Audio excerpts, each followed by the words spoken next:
Oke, langsung saja sebelum saya berikan kepada moderator, sedikit saya akan membacakan kurikulum vitae daripada moderator kita, yaitu namanya Dr. M. Syukri Ismail. Beliau S1 di ISIN Gontor, lulus tahun 2007, jurusan AFI, Akidah dan Filsafat Islam. Insya Allah akidahnya sudah benar ya. Yang kedua, S2 diteruskan di IIQ Jakarta. IIQ itu jurusan IAT, Ilmu Al-Quran dan Tafsir ya. Kemudian S3 mendapatkan beasiswa dari Kemenak RI, juga IAT juga di UIN Sunan Ampel. Sekarang beliau menjadi dosen di AI Bungo sebagai Kaprodi, Ketua LPM, dan sekarang sedang merintis Pondok Pesantren Al-Islah di Bungo. Ya, oke. Untuk lebih jelasnya terkait dengan narasumber, moderator akan mengenalkan secara rinci. Monggo, saya persilahkan. Bismillahirrahmanirrahim. Assalamualaikum warahmatullahi wabarakatuh. Alhamdulillah nahmaduhu wa nusalli wa nusallim ala rasulina nabil karim wa ala alihi wa ashabihi wa man tabi'ahum bi ihsan ila yaumiddin amma ba'du. Alhamdulillah, syukur kepada Allah SWT. Pada siang hari ini kita dapat mengadakan salah satu acara yang luar biasa yang diadakan oleh alumni Gontor 2003 Zagirana Dinatura, dan ini sudah yang kelima mengadakan acara sharing session tentang berbagai hal dan berbagai tema. Alhamdulillah pada siang hari ini kita akan membahas tentang tema Natal dan Tahun Baru, bagaimana sikap kita. Maka insya Allah pada siang hari ini akan ada dua narasumber yang luar biasa yang akan saya bacakan kurikulum vitae-nya. Yang pertama yaitu Ustazah Siti Majidah LCMA. Beliau ini merupakan pendidikan beliau S1 di Universitas Al-Azhar Kairo, jurusan Syariah Islamiyah, S2 di Universitas Gajah Mada, jurusan Ekonomi Islam, dan aktivitas beliau sehari-hari merupakan anggota Dewan Pimpinan Wilayah Ikatan Ahli Ekonomi Islam Daerah Istimewa Yogyakarta, bidang pengembangan keuangan mikro. Yang kedua, narasumber kajian Lentera Rohani, Radio Rejo Buntung FM. Dan beliau juga merupakan dosen di Al-Islam dan Kemuhammadiyahan UAD, dan juga dosen di Al-Islam dan Kemuhammadiyahan Universitas Aisyah, dan juga owner Dapur Jaya. Yang kedua, pemateri kita Muhammad Yusuf Al-Amin LCMA. Beliau sekarang ini luar biasa dan sekarang sedang di Mesir. Jadi pembicara kita pada siang hari ini satu di Jogja dan satu lagi di Mesir. Maka nanti akan bercerita sedikit bagaimana keadaan di Mesir. Yang kedua yaitu beliau Muhammad Yusuf Al-Amin LC, tinggal aslinya Salatiga, Jawa Tengah. Studinya, pendidikannya Pondok Pesantren Gontor, alumni 2003, melanjutkan di Mesir, lisens Syariah Islamiyah Universitas Al-Azhar Kairo. Selanjutnya program Master Konsentrasi Usul Fiqh Universitas Al-Azhar Kairo. Beliau juga merupakan penyiar, penerjemah dan redaktur di Radio Mesir untuk siaran bahasa Indonesia, Egyptian Radio and Television Union tahun 2012 hingga 2020. Juga penerjemah, editor dan koordinator divisi bahasa Indonesia di Al-Azhar Center for Translation, Pusat Terjemah Al-Azhar, Masyayikh Al-Azhar Al-Syarif. Juga editor di Majalah Al-Makki, Jam'iyah Marakis Al-Ahya, Makkah Al-Mukarramah. Dan juga banyak karya-karya beliau tentang fikih, terjemahan, editor dan sebagainya. Juga beberapa kali menjuarai lomba penulisan karya ilmiah, baik itu di tingkat nasional maupun di internasional. Oke, alhamdulillah. Jadi pembicara kita sangat luar biasa pada siang hari ini. Maka insya Allah tema kita yaitu Natal dan Tahun Baru. Maka untuk mengawali bagaimana sebenarnya Natal dan Tahun Baru, apa itu Natal, apa itu Tahun Baru, dan bagaimana kita menyikapi Natal dan Tahun Baru yang mungkin setiap tahun akan kita hadapi. Pasti ada Natal, Tahun Baru. Sebenarnya kita sebagai umat Islam bagaimana menyikapinya? Maka kedua pembicara narasumber pada siang hari ini akan memaparkan secara komprehensif, secara lengkap dari berbagai segi keilmuan. Maka untuk yang pertama kita akan dengarkan dari Ustadzah Siti Majidah LCMA. Beliau akan menerangkan tentang sejarah Natal, Tahun Baru, juga nanti beberapa pendapat ulama bagaimana menyikapi Natal dan Tahun Baru. Kepada Ustadzah Siti Majidah LCMA kami persilakan. Bismillahirrahmanirrahim. Assalamualaikum warahmatullahi wabarakatuh. Innal hamdalillah nahmaduhu wa nasta'inuhu wa nastaghfiruhu wa na'udzu billahi min shururi anfusina wa min sayyiati a'malina. May yahdihillahu fala mudhillalah wa may yudhlil fala hadiyalah. Asyhadu an la ilaha illallah wa asyhadu anna Muhammadan abduhu wa rasuluh la nabiyya ba'dah. Alhamdulillah pada siang hari ini saya mendapat amanah untuk mengisi acara ini ya terkait dengan Natal dan Tahun Baru. Bagaimana sikap kita? Nah, kita ketahui bersama bahwa setiap tahun umat manusia, terlebih umat Kristiani, merayakan Natal dan Tahun Baru. Nah, tetapi banyak yang latah ya, tidak tahu apa itu Natal, apa itu sejarah dari Tahun Baru, mengapa harus diperingati pada tanggal 25, sehingga kemudian ikut-ikutan.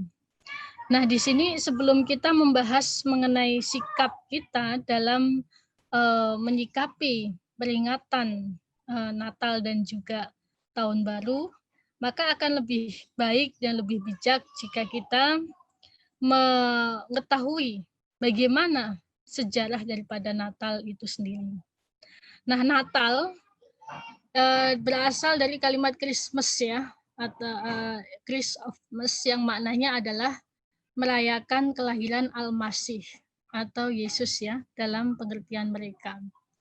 Nah, ini terjadi pada tanggal 25 bulan ini yang sebentar lagi akan datang ya. Tapi apakah benar perayaan Natal itu memang dirayakan oleh umat Kristiani sejak zaman dahulu, dan apakah betul bahwa itu adalah tanggal kelahiran Al-Masih atau Yesus?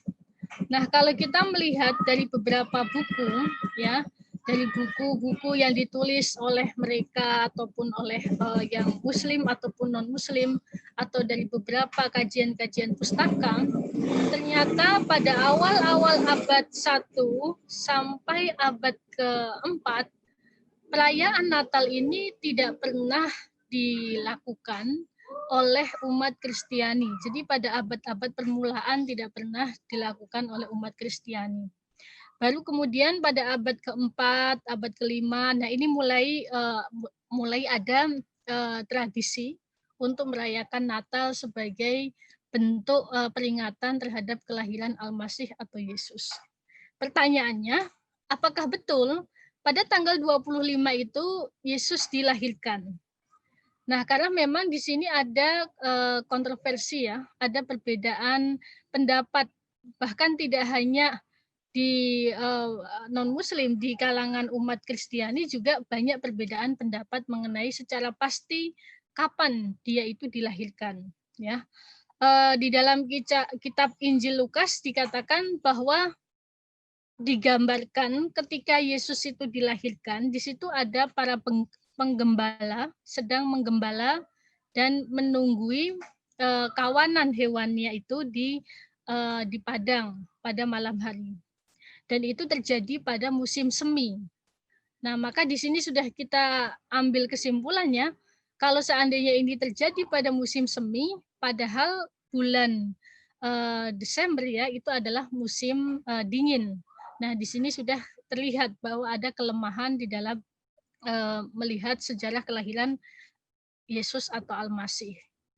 Bahkan di dalam pendapat Armstrong juga dikatakan tidak ada yang secara tahu pasti kapan Al-Masih atau Yesus ini dilahirkan, tanggalnya, waktunya, kapan.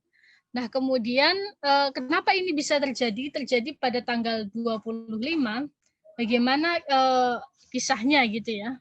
Nah, jadi dulu pada abad-abad pertama ya, itu pada abad-abad Masehi pertama, Barat itu dikuasai oleh dua imperium besar ya, yaitu Imperium Romawi, salah satunya. Nah, bahkan tadinya agama Kristen yang masih sedikit pengikutnya, itu banyak yang dikejar oleh penguasa Romawi.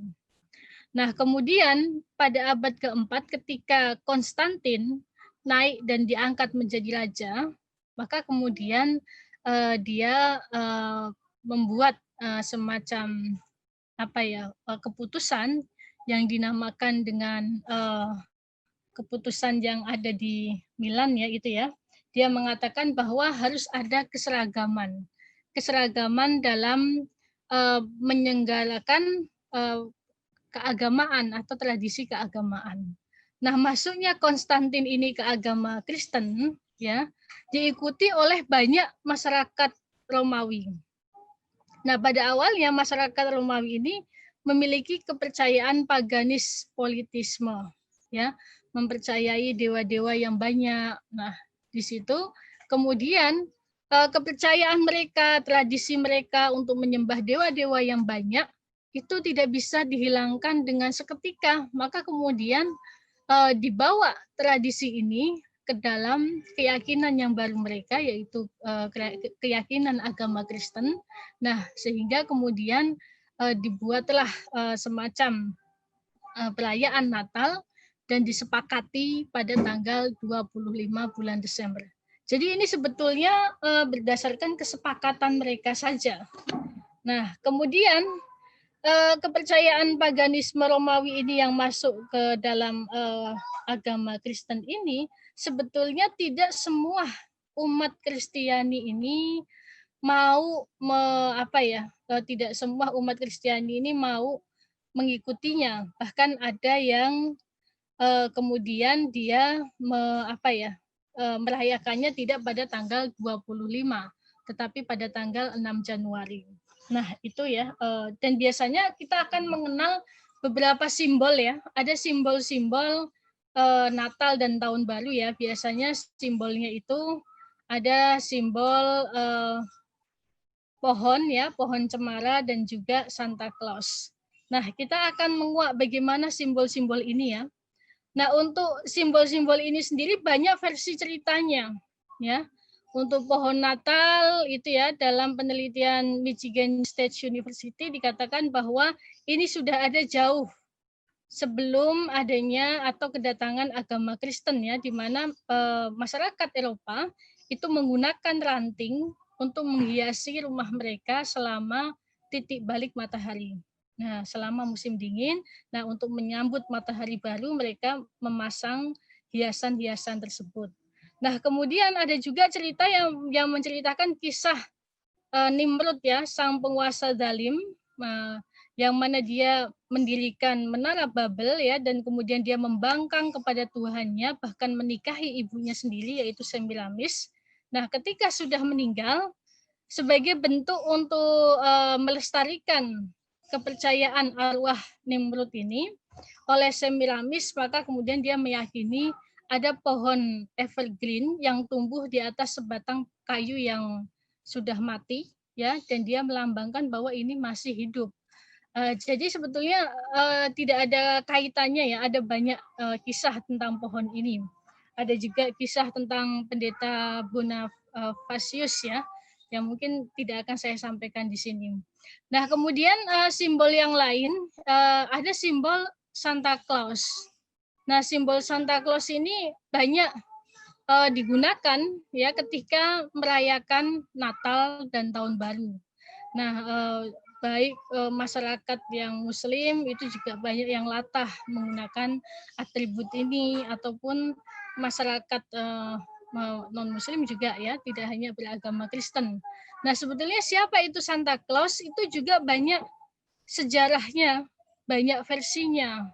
Ada yang menceritakan bahwa dia adalah sosok tokoh yang sangat sosok tokoh yang sangat dielukan ya, atau pendeta di mana kemudian dia sangat memiliki sifat sangat mengasihi ya, atau suka memberikan sesuatu kepada 3 wanita miskin. Nah, itu versi yang pertama.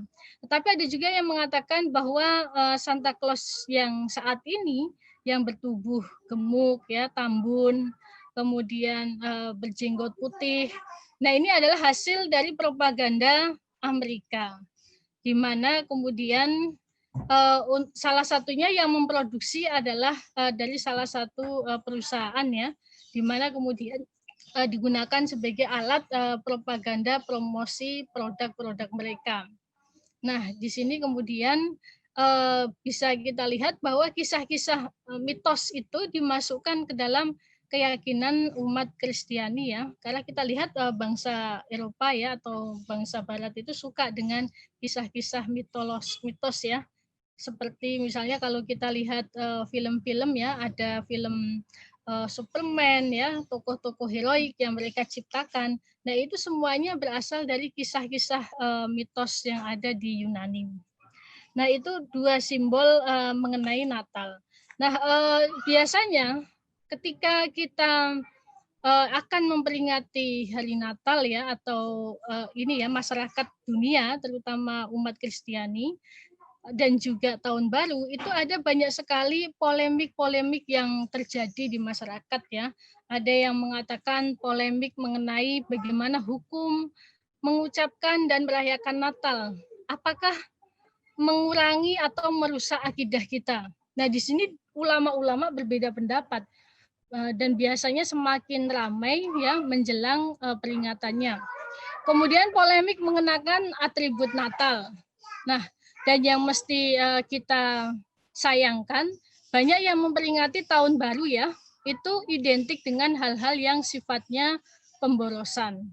Padahal jelas di dalam Islam itu pemborosan itu tidak diperbolehkan, bahkan termasuk dari salah satu kawan setan. Nah, kenapa dikatakan pemborosan? Karena kemudian kita lebih mau ya spend money untuk mengeluarkan atau untuk membelanjakan uang kita untuk hal-hal yang sekiranya itu tidak terlalu dibutuhkan, misalnya kembang api yang harganya mahal, kita rela mengeluarkan itu. Bahkan kemudian banyak perusahaan-perusahaan mulai melancarkan propaganda pemasarannya supaya masyarakat itu menjadi hedonis. Sebetulnya tidak hanya pada Tahun Baru ya, pada peringatan Idul Fitri pun banyak yang kemudian mulai mengkapitalisasi supaya masyarakat itu hidupnya lebih hedonis, lebih konsumen gitu ya. Nah, kemudian merayakan dengan pesta, bahkan semalam suntuk sampai pagi, hanya untuk melihat pergantian tahun.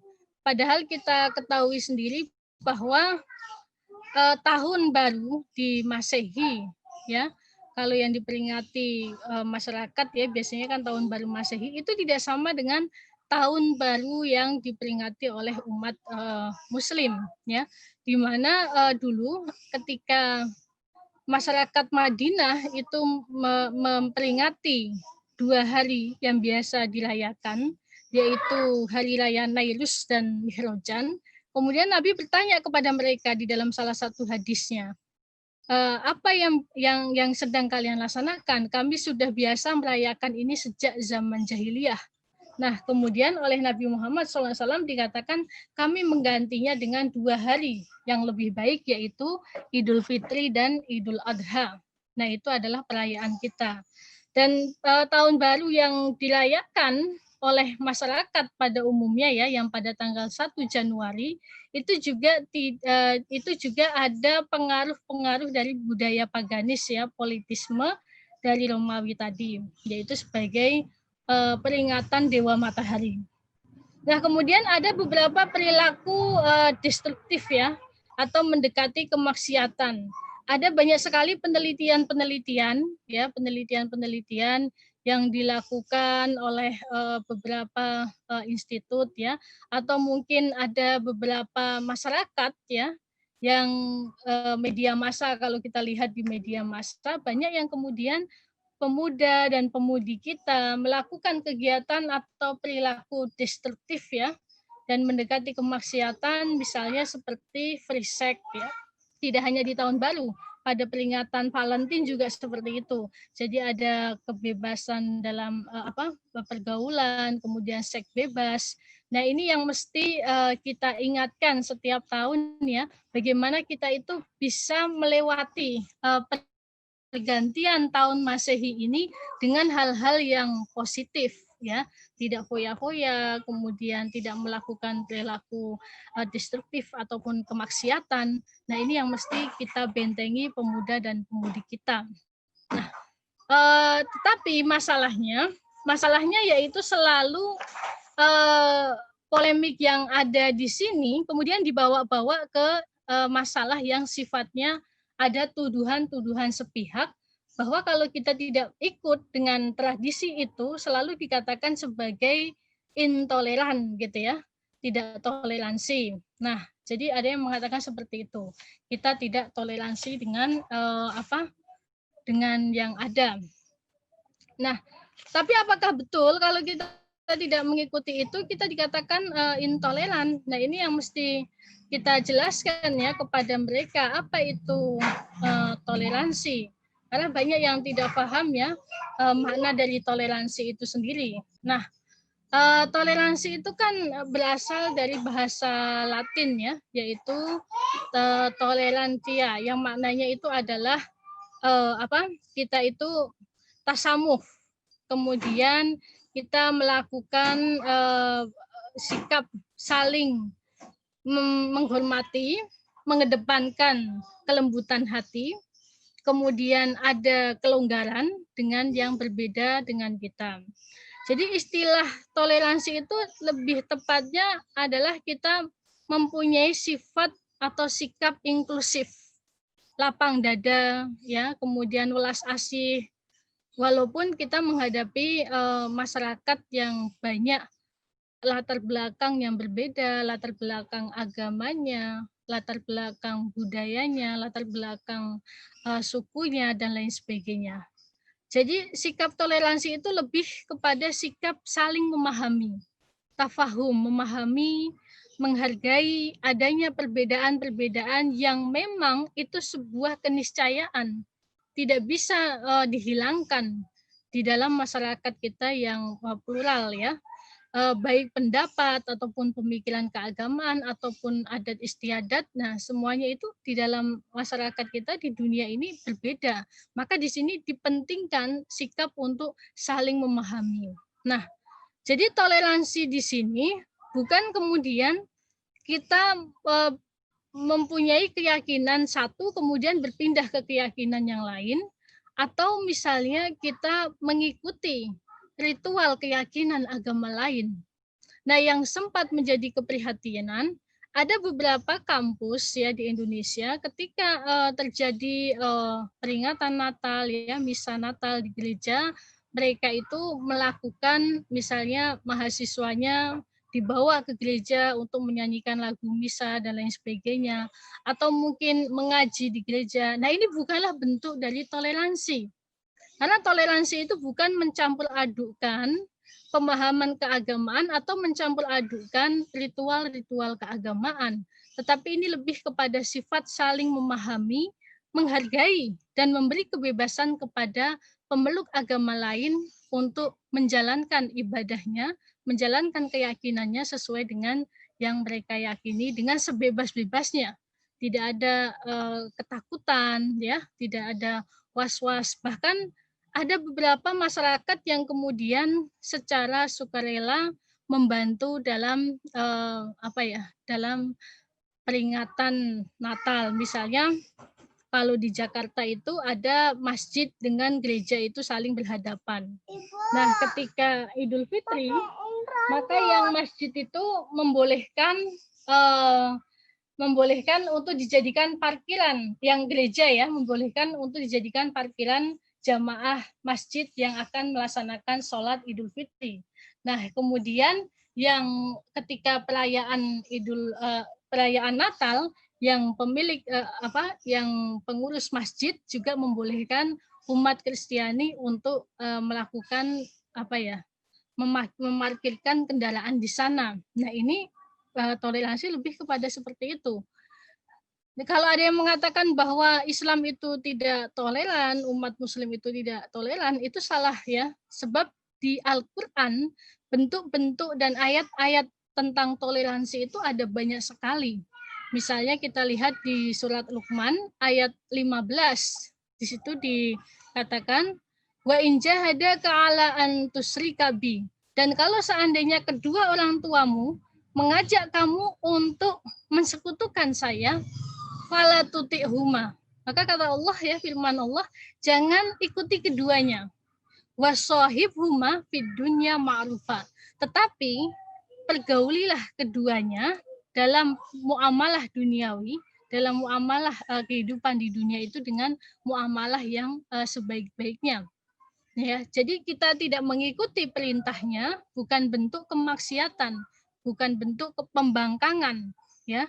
Tetapi kita tetap berbuat baik dengan kedua orang tua atau orang lain yang berbeda keyakinan dengan kita. Itu salah satu kisah di surat Luqman ya, tentang bentuk toleransi. Ada juga yang paling biasa kita dengar ya, yaitu di surat Al-Kafirun. Di situ jelas bagaimana batas-batas toleransi dalam beragama. Ya, salah satu asbabun nuzul dari surat ini adalah kelompok kafir Quraisy ya, kafir Quraisy mendatangi Rasulullah dan menawarkan Rasulullah, bagaimana kalau engkau beserta dengan umatmu menyembah seperti apa yang kami sembah, begitu juga sebaliknya kami menyembah seperti apa yang kalian sembah. Nah, gitu ya. Kemudian bagaimana kalau seandainya mendapatkan hal-hal yang baik engkau ikuti, kalau tidak ditinggalkan. Nah, di sini kemudian turunlah ayat untuk menjawab tawaran tersebut ya, yang dikatakan bahwa lakum dinukum waliyadin, bahwa bagimu agamamu, bagi kami agama kami, maka tidak bisa dicampur adukan. Jadi toleransi ini kalau di dalam pemahaman Islam ya, di dalam Al-Qur'an, toleransi itu lebih kepada aspek-aspek yang sifatnya sosial dan kemanusiaan. Aspek-aspek yang sifatnya sosial dan kemanusiaan. Bukan aspek-aspek yang kaitannya dengan teologis atau akidah. Nah, ini ya perlu diwaspadai ya untuk mahasiswa-mahasiswa sekarang ya, atau anak-anak muda sekarang, bagaimana ada semacam propaganda yang mengatakan kalau kita itu tidak mengikuti apa yang mereka lakukan atau memakai atribut yang mereka gunakan itu dikatakan tidak toleran. Tapi sebetulnya praktek-praktek toleransi itu sudah banyak dipraktekkan oleh masyarakat kita. Ya. Bahkan di Al-Qur'an tadi ya, di hadis-hadis Nabi, pernah suatu ketika ada jenazah Yahudi melewati Rasulullah dan di depan sahabat-sahabat beliau juga. Kemudian Nabi Muhammad berdiri untuk menghormati jenazah itu. Maka kemudian sahabat itu bertanya kepada beliau, mengapa padahal dia adalah non-muslim, ya. Maka kemudian dikatakan oleh Rasulullah bahwa dia memiliki hak sebagai manusia. Jadi ada karomah manusianya ya, kemuliaan dia sebagai manusia tetap kita hormati. Maka kemudian Nabi tetap menghormati jenazah tadi yang lewat tadi. Nah, kemudian toleransi itu bukan pada aspek hubungan vertikal, hubungan muamalah bainallah. Karena dari konsep akidah ya, dari konsep Tuhan atau konsep pemahaman kita tentang Tuhan itu kan berbeda. Kalau Tuhan di dalam pemahaman Islam itu jelas, Tuhan yang kita yakini adalah yang esa, satu, lam yalid, tidak beranak, walam yulat, dan tidak diperanakan. Nah, di dalam konsep mereka atau konsep yang lain ya, yang agama lain, itu Tuhan itu ada yang beranak, ada yang diperanakkan, ada yang kemudian 3 dalam 1, dan lain sebagainya. Yang ini sangat bertolak belakang dengan akidah kita dari konsep Tuhannya. Maka tidak bisa kemudian dalam aspek-aspek vertikal atau muamalah kita dengan Sang Pencipta itu disamakan dengan pemeluk agama lain yang tidak sama. Kemudian toleransi ini lebih kepada aspek-aspek yang sifatnya horizontal. Bagaimana kita melakukan kerjasama dengan yang tidak satu suku, tidak satu keyakinan dengan kita lebih mengedepankan dialog antar umat beragama, kemudian kita saling tolong menolong. Bahkan di dalam hadis dikatakan, man kana yu'minu billah, barang siapa yang beriman kepada Allah ya wal yaumil akhir dan hari kiamat, fal yukrim doifahu, fal yukrim jarahu. Kalau kita itu beriman kepada Allah, kepada Rasulullah, kepada hari kiamat ya, hari pembalasan, maka kita harus memuliakan tamu-tamu kita. Kita harus memuliakan tetangga-tetangga kita, apapun latar belakang mereka. Jadi kalau ada tamu non-muslim datang ke kita, ya kita harus memuliakan. Bahkan Nabi mengatakan kalau engkau menyakiti ahlu dhimmah, itu kan seakan-akan engkau menyakiti saya. Nah, itu kan sabda Rasul seperti itu. Nah, ini adalah bentuk-bentuk toleransi yang kemudian banyak disalahartikan oleh masyarakat kita. Dan sebetulnya isu-isu tentang intoleran itu lebih masif ada di media massa ya. Seiring dengan kemajuan ilmu pengetahuan dan teknologi, kemajuan media massa, banyak yang kemudian melakukan perang opini di media massa. Nah, kemudian menuduh pihak satu intoleran, pihak kedua toleran dan lain sebagainya. Jadi itu lebih kepada perang di media. Kalau di masyarakatnya itu sebetulnya sangat toleran ya. Bahkan mungkin di antara teman-teman ada yang memiliki tetangga atau keluarga yang berbeda keyakinan tetapi tetap mengedepankan sikap-sikap tasamuh atau saling menghormati, saling memahami, menghargai dan lain sebagainya. Nah, ini ya yang bisa saya sampaikan terkait dengan Natal. Nanti terkait dengan hukum-hukumnya Ustadz Yusuf ya. Ustadz Yusuf akan menjelaskan terkait dengan polemik hukum-hukum Natal. Ya, mungkin bisa saya kembalikan kepada moderator ya. Terima kasih.